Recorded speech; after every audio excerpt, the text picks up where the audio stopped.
বন্ধুরা ভালো আছেন। আজকে আমি কুলফি করব, তার জন্য দুধ জ্বালাচ্ছি। হ্যাঁ, দুধটাকে গাঢ় করব। যদিও এতটা দুধ দেবো না, তার সঙ্গে আমি এগুলো সব পেস্ট করব।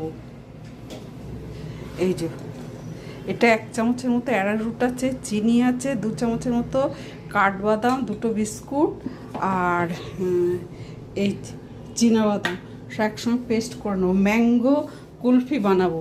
এই একটা আম,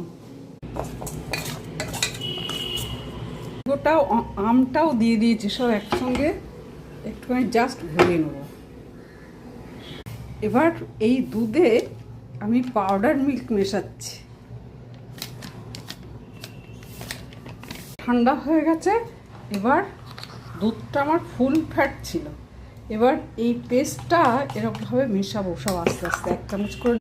কুলফির মোলটা আমি দু ঘন্টা ডিপ ফ্রিজারে রাখতে হয়। আমার 3-4 ঘন্টা হয়ে গেছিলো।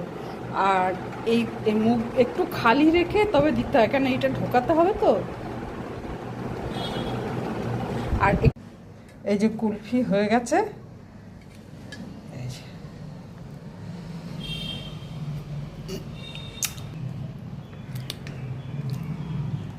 দারুণ খেতে হয়েছে। কাঠবাদাম, চীনাবাদাম, মিল্ক পাউডার, দুধ গাঢ় করা, এসব অনেক কিছু পড়েছে। আরও যত জিনিস দেওয়া হবে ততই খেতে ভালো হবে। নারকেলও দেওয়া যেতে পারে, আরও অনেক কিছু দেওয়া যেতে পারে, খোয়া ক্ষীর।